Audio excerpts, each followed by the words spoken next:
hanyuma muri uyu muririmbyi rero reka mbere ntangiramo message ndumva nta kibazo nkomeza nagiye kubona mbona natinze kubuvuga nabubonye mu kwezi kwa gatandatu nibwo message Imana yimpaye nagiye kubona mbona ndimo ndajya mu isoko hanyuma ngiye kubona mbona mu nzira ndi kunyuramo nagiye numva ijwi rimbwiye ngo rero ngo bakurikirana ubarebe ngo ureba ayo magi bikoreye ngo sugira ngo na magi buri abikoreye ndavuga nti arambwira ati wowe nugeraho batuye ugenda ukoreho gutya urareba urebe urasanga atari amagi noneho ndagenda mbakurikiye tubona tugeze mu isoko nyine baratereka bamaze gutereka mu isoko bari bagiye bikoreye amasezerano ngo atari amasezerano nyakuri sibyo abantu benshi bikoreye amasezerano atari amasezerano nyakuri abandi bari bikoreye amasezerano mazima babonye bitinze babonye iby'Imana yababwiye birangiye bicira izindi nzira baratangira baratana bajya mu bindi bintu bitari iby'Imana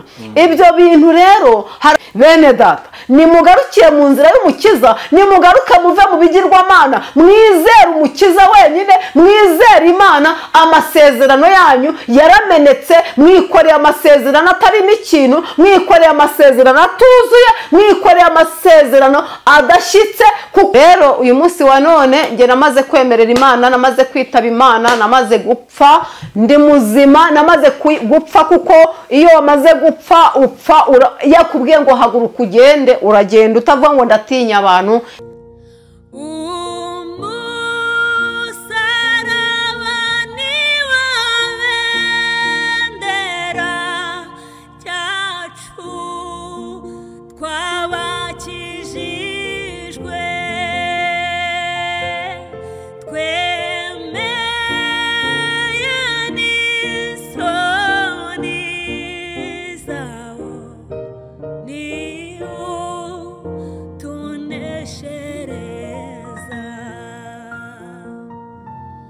reka ngusuze kandi nkwifurize amahoro y'Imana nkwifurize umugisha w'Imana uwo dukunda kandi gukurikira ibiganiro byose bica ku Musaraba TV kavuga ngo ineza y'Imana nibane nawe kandi umugisha w'Imana guseseka ndetse n'abawe bose mu bice bitandukanye mugiye muherereyemo mu ntara zitandukanye ku migabane itandukanye mukamutwumva mukurikiye ibiganiro byacu by'ivuga butumwa ndetse mwumva n'ururimi turi kuvuga mwese turabasuhuje tubahaye kandi ikaze mu kiganiro cyacu cy'uyu munsi ushaka kudukurikiye kandi utameze neza bitewe n'ibibazo bitewe n'intambara bitewe n'ibigeragezo aho urimo ariko reka tubwire ngo humura uko Yesu yarekera n'uyu munsi niko akiri tugeze umugisha turi kumwe n'umukozi w'Imana no tugiye kubana muri kano kanya reka tutangiye tumuha ikaze tugoye ikaze mu izina rya Yesu.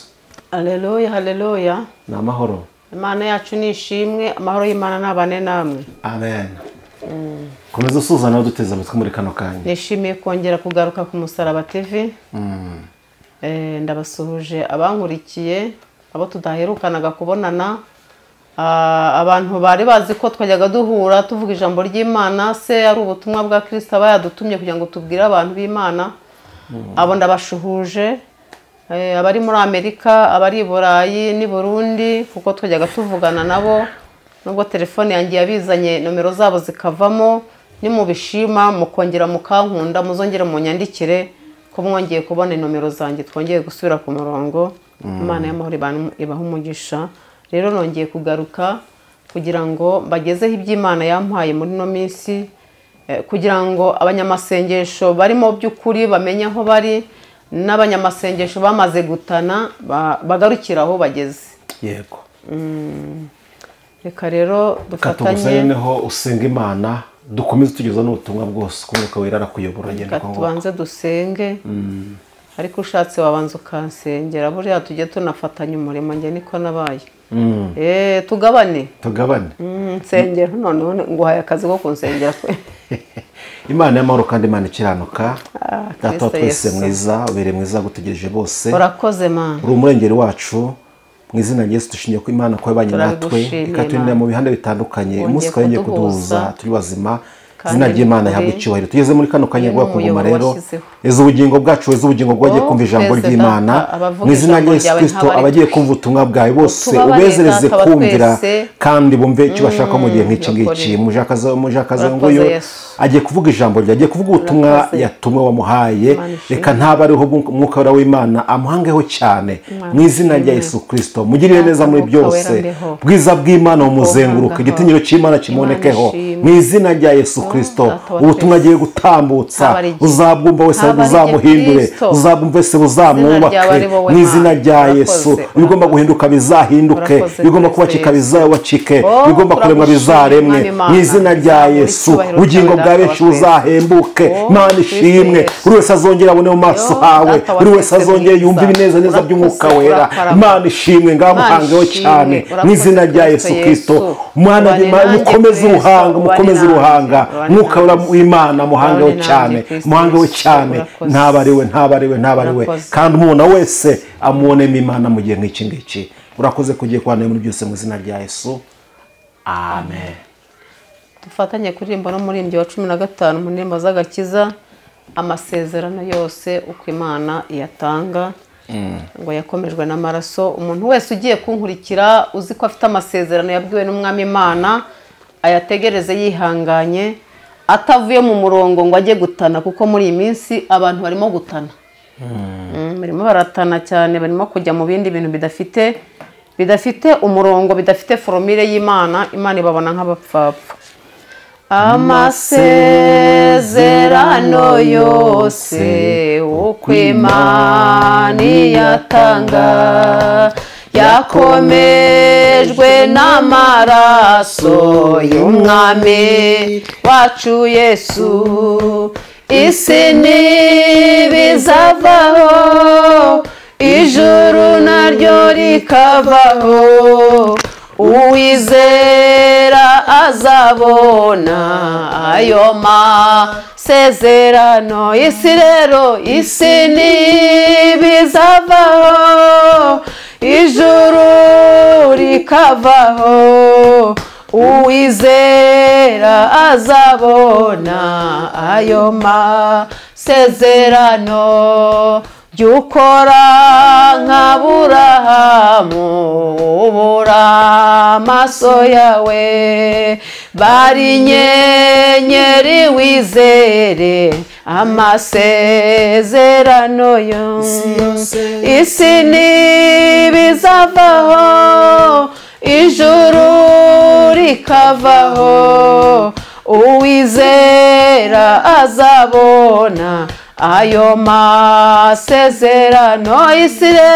Isi ntibizavaho, ijuru rikavaho, uwizera azabona ayo masezerano. Mu mwijima wo mu nzira twizere Imana yacu, hasigaye umwanya muto izuba rikarasa. Isi ntibizavaho, ijuru rikavaho, uwizera azabona ayo masezerano. Isi ntibizavaho, ijuru rikavaho, uwizera azabona ayo masezerano. Nubwo turushywa n'abantu twizere Imana yacu, Yesu ni uzadufasha mu bitugerageza. Isi ntibizavaho, ijuru rikavaho, uwizera azabona ayo masezerano. Isi ntibizavaho, ijuru rikavaho, uwizera azabona ayo masezerano. Mu gihe tubuze inshuti tuguma n'ukwizera, Yesu niwe nshuti nziza izahorana natwe. Isi ntibizavaho, ijuru rikavaho uwizera azabona ayo masezerano. Isi rero isi ntibizavaho ijuru rikavaho uwizera azabona ayo masezerano. No kubyo tubona mu isi tuguma n'ukwizera, mu ijuru tuzahabona ibyo twizeye byose. Isi ntibizavaho ijuru rikavaho uwizera azabona ayo masezerano. Haleluya, haleluya, yo haleluya, oh haleluya. Bene data, ese uracyafite amasezerano? Mukobwa ugiye kunkurikira, mubyeyi, amasezerano wahawe n'Imana uracyayafite cyangwa wamaze kuyamena? Amasezerano Imana yagusezeranyije uracyayafite? Uracyikoreye amasezerano? Uracyayatwaye? Imana y'amahoro idufashe cyane. Uyu muririmbyi abafashe, nubwo ntamusobanuraho, uyu muririmbyi arisobanutse. Aravuze ngo mu gihe tubuze inshuti tugumana ukwizera. Gumana kwizera kuko mu isi ngo harimo umwijima mwinshi, ngo mu mwijima wo mu nzira, reka mbariho mvuga, mu mwijima wo mu nzira twizera Imana yacu, kuko ngo hasigaye umwanya muto izuba rikarasa, hasigaye umwanya mutoya, igihe gito Imana ikasohoza ibyo yavuganye nawe. Hanyuma muri uyu muririmbyi rero, reka mbariho ntangiramo message, ndumva nta kibazo nkomeza. Nagiye kubona mbona natinze kubuvuga, nabubonye mu kwezi kwa gatandatu nibwo message Imana yimpaye. Nagiye kubona mbona ndimo ndajya mu isoko, hanyuma ngiye kubona mbona mu nzira ndi kunyuramo, nagiye kubona mbona abamama babiri, yari umukobwa n'umugore. Ngiye kubona mbona abantu bikoreye udutebo. Udutebo muratuzi? Urabeshya, ibitebo ari ibitebo, hakaba n'udutebo. Udutebo ni twa tundi tumeze nk'agatiba dutoya, kuko batuzanamo inyanya. Ego, ari utunyantebo bazanamo inyanya Kimironko duhwanye n'ibasi. Tuba Kimironko na Nyabugogo twahaba, ariko muri Misisi riba tugihaba. Nuko nabonye utwo dutebo ukuntu tuzamutse tumeze nk'inkangara, tumeze nk'umutiba. Nagiye kubona mbona abo bantu babiri bikoreye amagi asondereye no hejuru, kandi ukabona ntari no kumeneka, anyerera. Noneho nditegereza nkabona ni byiza nyine, ngumiza kuyareba, mbona biranejeje. Tangije numva ijwi rimbwiye ngo rero ngo bakurikirane ubarebe, ngo urebe ayo magi bikoreye, ngo sugira ngo na magi buriya bikoreye. Ndavuga nti, arambwira ati wowe nugera aho batuye ugenda ukoreho gutya, urareba wubura urebe, urasanga atari amagi. Noneho ndagenda mbakurikiye, tubona tugeze mu isoko nyine, baratereka. Bamaze gutereka mu isoko bari bagiye kuyajyana, mbona utwa dutebo nyine, ryajwi ryambwiye gutya, rambwira ngo genda ukoreho nkwereke urebe, ntabwo ari yari amagi bikoreye. Tavuga ntubaye amagi yose yuzuye iki gitebo n'iki ngiki ntabwo yari amagi. Arambwira ngo ya ntabwo ari amagi, genda urebe. Ndangije gusa numvaga ndi burizane, ariko kubera ko ndabizi namwe ndabizera ko muri abahanga, nubishobora uze kurishyiraho. Hanyuma mwese amagi rero murayazi. Nagiye kubona mbona nteruye ryagi kuri ka gatebo, ndarireba ndyitegereje, mbona igi rifite umututu risatuyemo kabiri. Hanyuma hari ukuntu abantu bajya bafata igi, abahanga bazi gutobora akantu gatoya, noneho akanyunya ibintu by'imbere byose akabimaramo, bigasigara wabona riguye hari ukavuga uti dore igi rero, ukagira ngo nigirizemo. Noneho ngewe uko ryari rimeze ntabwo ryari ritoboye, ahubwo ari ukuntu ryari risatuye neza, ariko iby'imbere nta birimo. Rirongera rirafatana nyine, araripfundikira, kuko bijya bibaho hari abantu bazi kumena igi neza, akarimena yangiza akongera akaripfundikira. Ndangije ndifashe, kuko mfashe gutya mbonye wa mututu, nditandukanyije mbona nta kintu kiri imbere. Ndangije ngo ndavuga ngo se kubera iki aya magi ari na menshi, mbona bari bikoreye amagi akaba nta bintu birimo. ngaho nawe mbwira umwuka wera yabasobanurira kwikorera amagi atarimo ikintu kirimo imbere. Mbese niba ari ibijarangari, niba nabyita ibiki, niba ari ibihuhwe, niba ari ibijarangari biba barayamennye, ntabwo mbizi. Icyo akora abantu uzi ko afite amasezerano, uyu munsi wa none akaba yaravuye mu nzira y'amasezerano. Abantu benshi bikoreye amasezerano ngo atari amasezerano nyakuri, sibyo? Abantu benshi bikoreye amasezerano atari amasezerano nyakuri. Abandi bari bikoreye amasezerano mazima, babonye bitinze, babonye iby'Imana yababwiye birangiye, bicira izindi nzira, baratangira baratana, bajya mu bindi bintu bitari iby'Imana. Ibyo bintu rero hari abantu muri iyi minsi, iri koranabuhanga nepo nubwo ari ryiza, iri koranabuhanga rirangaje abantu benshi. Abantu benshi ngo hari abagore uyu munsi wa none bubatse ingo bubakiye ku mbaraga z'abadayimoni, bubatse ku mbaraga z'abarozi. Ntabwo yubatse urugo rwe yararuhawe n'Imana. Hari ukundi kuntu ngo yabigenje, yicira inyuma, yicira kwa pura, hanyuma arangije akaba yibwira ngo afite amasezerano yavuganye n'Imana. Yajya mu rusengero Imana yavuga akijeta ngo nawe afite amasezerano, nyamara nta masezerano afite. Nasubire ku birenge by'Umukiza, Imana yongera imuha amasezerano. Abantu bose munkurikiye, muntu wari ufite amasezerano y'Imana y'ibyo yari yarakubwiye, uyu munsi wa none ukaba urimo bivangura kujya mu bapfumu, ukajya no kwa Mana ngo Mana mpa. Ntabwo Imana yabiguha kuko ubangikanye Imana n'ibindi bigirwamana.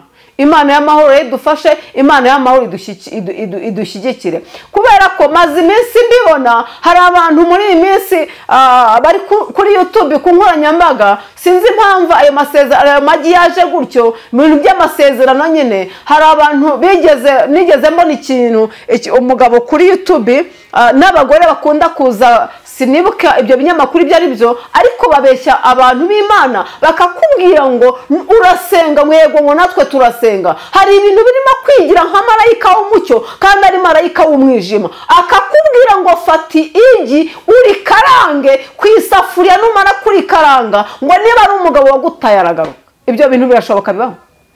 Bene data, nimugarukire mu nzira y'Umukiza, nimugaruke muve mu bigirwamana, mwizere Umukiza wenyine, mwizere Imana. Amasezerano yanyu yaramenetse, mwikoreye amasezerano atarimo ikintu, mwikoreye amasezerano atuzuye, mwikoreye amasezerano adashyitse kuko yaramenetse. Hari ukuntu wayamennye, igenzure mama, igenzure wa mukobwa we, urebe aho wayamennye, igenzure wa mugabo we, kuko n'abagabo muri iyi minsi nabo barabikurikira, nabo barabikora. Iyo ashaka umugore runaka baramubwira ngo niba ushaka umugabo ukaba ushaka umugore, ngo shaka utu tuntu dukora, nufatira igi nurikaranga umugabo wagutaye aragaruka. Ngaho nimumbwire nawe, uyu mugabo wajyanywe n'abadayimoni, uyu mugabo wajyanywe n'abarozi, uyu munsi wa none nujya gupfumuza ukamugaruza mu mbaraga z'umwijima, n'abana mujyanye mu mwijima, urumva urabukoze iby'umusaraba akubwiye, urabukoze iby'Imana. Ntabwo rero iby'umwijima bivanwamo n'umucyo, ntabwo iby'umwijima bikurwamo n'uwundi mwijima.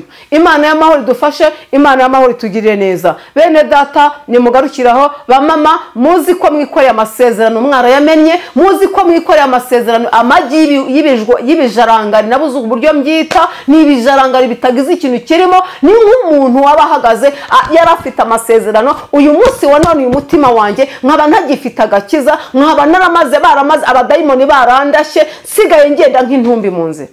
Imana y'amahoro iduhana umugisha. Byahishuriwe Yohana 3 niho havuga ngo komeza icyo ufite, komeza icyo wagabiwe, komeza icyo wamenye mbere mama, hatagira umuntu kwaka ikamba ryawe. Kuko abantu muri iyi minsi turi kugenda tumeze nk'intumbi, twarapfuye, nta byagakiza dugifite, tutakimenya kuyoboza Imana yacu inzira. Imana y'amahoro idufashe kandi Imana itugirire neza. Haleluya. Nubwo butumwa nari mfite, urumva ntawe babwiye nabankojeje Imana isoni. Naba ngeze gute? Kuko nasomye ijambo rirambwira ngo riri mu Migani 10, iravuga ngo nkuko umwosi ubabaza mu maso. Reka ndibasomere mwumve. Buri Imana niyo itanga ijambo, igatanga ubwenge. Hari igihe tujya kuvuga ubutumwa ukibwira ngo ngiye kubaza ngo abantu ngo ibiki. Oya, kora uko wahamagawe, genda uko imbaraga zawe zingana, nkuko Gideon Imana yaramubwiye ngo genda uko imbaraga zawe zingana. Nugenda uko imbaraga zawe zingana, Imana izagushyigikira. Rero Imana idufashe kandi nukuri mugarukira bene data, ko mfite byinshi byo kubabwira, nabibabwira ariko mugarukira kuko izi YouTube zigushije abantu benshi. Imigani 10 umurongo wa 26 havuze ngo iki hansomere iyi Imana igutumye ukanga kuyivugira ubutumwa nabuhaye kuri 16 z'ukwezi kwa mbere 2024 urumva ko ari kera hansomere umurongo wa 26 haravuze ngo reka mpisomere ntacyo niba wagize imigani ibice 10 umurongo wa 23 uravuze ngo nkuko umushari wa vino usharira akanwa kandi nkuko umwotsi ubabaza amaso niko umunyabute amerera abamutuma bivuze ngo hari igihe Imana igutuma ibintu ukanga kujya kubivuga rero uyu munsi wa none nge namaze kwemerera Imana namaze kwitaba Imana namaze gupfa ndi muzima namaze gupfa kuko iyo wamaze gupfa upfa yakubwiye ngo haguruka ugende uragenda utavuga ngo ndatinya abantu Imana itugirire neza kadusome muri Samuel wa mbere ibice 9 hariya Sawuli ashaka indogobe zabo zari zazimiye ntabwo yagiye kuzisakisha ubupfumu yagiye kuzishakisha umwuka w'Imana umwuka w'Imana niwe uzakugarurira ibyawe umwuka w'Imana niwe uzakugarurira ibya Imana nizabigarura mu gihe runaka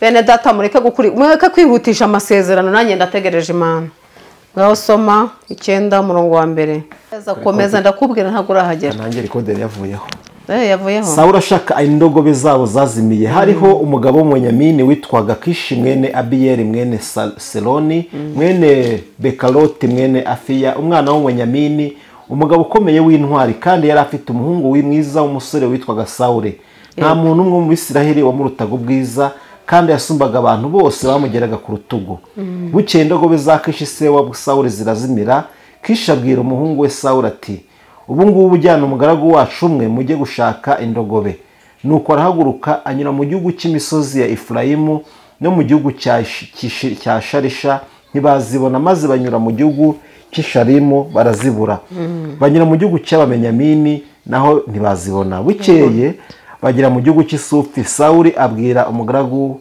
bari kumwe ati hoshi dusubireyo kugira ngo data ateka guhagarikira indogobe umutima akaba twe awuhagarikira nawe aramubwira ati muri uyu mudugudu harimo umuntu w'Imana kandi ni umuntu wubahwa ibyo avuga byose bijya bisohora rwose none tujyeyo ahari yadusobanurira iby'urugendo rwacu turimo Sawuli abaza umugaragu we ati ariko se nitujyeyo turamutura iki ko impamba ishize mu nkangara zacu kandi tukaba tudafite impano yo gushyira uwo muntu w'Imana mbese dufite iki uwo mugaragu yongera gusubiza Sawuli ati dore mu ntoki zanjye mfitemo igice cya 4 cya eshekeri n'ifeza nicyo ndi buture uwo muntu w'Imana kugira ngo atuyobore kera kose mu Bisiraheli umuntu wese iyo yajyaga gusobanuza Imana yavugaga atya ati ngwino dusange bamenya kuko kuri ubu uwitwa umuhanuzi kera yitwaga Bamenya kera umuhanuzi yitwaga Bamenya kubera ko uyu munsi wa none usanga abantu nta muntu ukibasha kujya gusengera ahantu kure nta muntu ukibasha guhaguruka niba afite buri muntu wese nkunda kubwira abantu ngo buri wese afite agahondesho kamuhona nta muntu ukibasha guhaguruka ngo afate urugendo avuga ngo ngiye gusengera ibunaka yego ni byiza koko koko ubutayu barabufunze ndabyemera ariko nubwo babifunze umunyabwenge ubu ngubu afata Bibiliya akajya muri kaburimbo akagenda agakora mbese agakora umuzenguruko w'amasengesho washaka ukagera na Nyabugogo kandi uvuye hehe Kanombe se cyangwa i Nyarutarama nta n'uwamenya ibyo urimo wowe ukagenda uzenguruka bucece nubwo utajya mu butayu rero kera kose Bamenya bari bariho biguca ku bahanuzi bikubwira ngo ntukabaza abahanuzi b'Imana baracyariho natwe turacyahari ikintu gitumye nkubwiye ko abahanuzi b'Imana turacyahari muri iyi minsi ndi gushima Imana cyane hari umubyeyi uherutse kumpamagara mu minsi yashize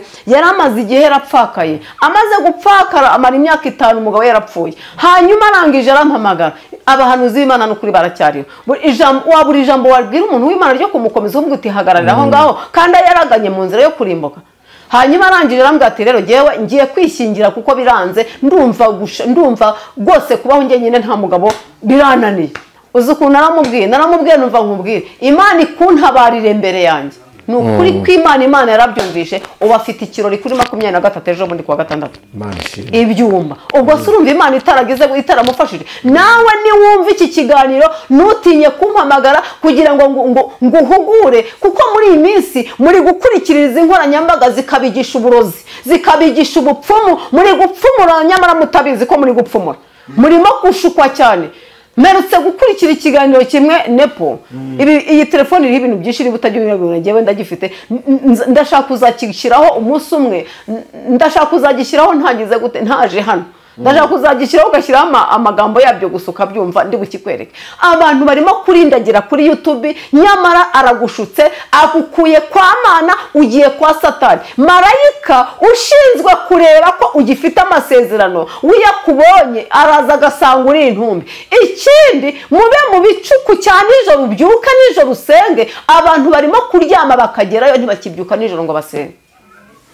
Hari ubutumwa nigeze mbaha buri mu gitabo cy'amaganya ya Yeremiya, havuga ngo nimubyuka nijoro musenge muririre abana banyu. Yemwe bene da, nimubyuka muririre abana banyu, abana bo mu mwuka bamaze gupfa. Imana y'amahoro rero idufashe, iduhana umugisha. Ndumva ari ubwo butumwa nari mfite bw'amasezerano abantu bamaze kumena, abantu bikoreye amasezerano atarimo, bikoreye ibisa n'amasezerano ko ntago ariyo. Imana itugire neza. Ndumva narangiza ndangije, ndumva ndarangije. Ntabwo ntinda rwose, narangije n'ibyo. Abantu bikoreye ibisa n'amasezerano ariko atari amasezerano. Ndetse n'iki umuntu yakora kugira ngo amenye ko amasezerano y'Imana afite cyangwa amasezerano yahawe akiri mazima? Kuko hari igihe usanga abantu bavuga ati Imana yambwiye ibi ngibi ariko byanze gusohora, Imana irabeshya, bimeze gutya na gutya. Amasezerano ni gute umuntu yamenye yuko amasezerano afite akiri mazima? Urabona uburyo mbivuzemo, reka mvuge kano kantu. Hari abantu babwiwe ko nyine Imana kizamukorera wenda nugero nk'ubukwe. Uyu munsi hari abantu barimo kuyobya abantu, akakubwira ati fata, bagiye mu bupfumu nyine bazi ko atari ubupfumu, kandi uwo muntu uri kubikubwira yitwaza izina ry'Imana. Arakubwira ngo fata urupapuro rw'umweru bebe rutagize ikindi kintu rurimo, hanyuma uru rupapuro nurangiza urwandikeho amazina ya sheri wawe n'urugero. Yego, urwandikaho amazina ya sheri wawe ushaka ko mubana n'urugero, cyangwa se uyu mugabo wenda yagutaye. Hanyuma nurangiza ufate icupa ry'amazi, iri cupa ry'amazi ufata amazina ye uyashyireho uyandikemo. Ihangane reka mbivuge, abantu bakoresha ibi bintu uzi ko yabikoresheje ari umurokore, Imana ipfushije ihagaze, nta masezerano, ntabwo Imana izagusohoreza kuko wamaze kwicira izindi nzira. Hanyuma yarangiza akamubwira ni umupfumu ariko yitwaza izina rya Kristo. Akakubwira ngo nurangiza aya mazina wandikeho amazina ye, wandikeho n'amazina yawe, warangiza uyafata uyashyire mu icupa. Icupa ryuzuye amazi. Hanyuma iryo cupa ryuzuye amazi ushyizemo amazina yawe nyirarunaka na nyirarunaka, wishyize mu mazi, wishyize mu icupa, uri muri icugusa, uri muri rwa se abarokore bo muri misi ko bapfuye bahagaze. Ikindi cya kabiri, uyu munsi wa none Imana yaragukizaga warwaye indwara ukayitabaza ukavuga ati Imana ndarwaye ibi n'ibi ngwino unkize, kandi ko Imana ikagukiza. Uyu munsi wa none kuko abantu babuza ababasengera, barababuze pe, babuza ababasengera. Abashumba niba uhamagaye ntago agusengera, nanjye ndabizi mbyiyiziho. Warangiza ukabona umundi muntu aje kuri YouTube ukamutinda kuruta uko wakumva ijambo ry'Imana, akakubwira ngo nacyo reka nyivuge, akakubwira ngo dore umunyu wo mu nyanja. Hanyuma uyu munyu wo mu nyanja numara kuwukoresha gutya, uyu munyu wo mu nyanja wirukanye abadayimoni gute? Uyu munyu wo mu nyanja akakubwira ngo nuwiyuhagira uragukuraho abadayimoni. Yesu Kristo garacyari mu mutima wawe. Yesu Kristo uzongera kumutabaza gutabara. Yesu Kristo uzongera kumutabaza ngo uti natewe aza gutabara, cyangwa azakubwira ngo mva imbere wa kivumewe, mva imbere wa kigoryiwe, subira mu tumana wishakiye, subira mu tundi tugirwamana wagiye gupfukamira izindi mana, wibagirwa Uwiteka Imana Nyiringabo yari yaguhaye amasezerano, ikubwira ko izagusohoreza amasezerano. Nyamuneka nimugarukiraho barokore mwe. Nagiye nganira n'abarokore benshi bagiye kurimbuzwa n'isi, bagiye kurimbuzwa no kudategereza amasezerano y'Imana, bagashaka utuntu two kwikeregeteshwa two kugira ngo amasezerano yihute, nyamara yitwaje izina rya Kristo, yitwaje nka marayika w'umucyo. Hanyuma yangiza akakubwira ngo Elisa yahumanuye amaso. Elisa uburyo yahumanuye amazi, niba yarahumanuye amazi yaruraga ubwo ubuzima bukaba buzima. Ikiryo jambo rishatse kuvuga n'aka kanwa kanjye, n'aka kanwa kawe wamuvuga butumwa we uzatura ukakatura kuri umunyu w'isi, hanyuma ugasayura mugenzi wawe ukamukura mu bigeragezo yararimo, kuko niki ijambo ry'Imana rivuga.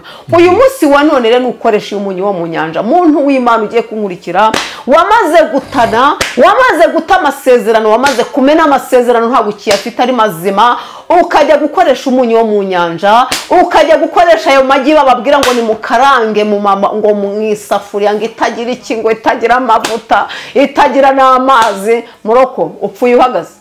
Uri intumbi imwe igenda ihagaze, uri intumbi witwa kuriho kandi utariho. Imana y'amahoro yidufashe. Nako karagaciyo numvaga ari uko nanze kubivuga, ariko reka mbivuge gutyo, ubundi nigendere Jose, sinjya ntinya, ntabwo njya ntinya kuko gupfa ko narapfuye ndazuka.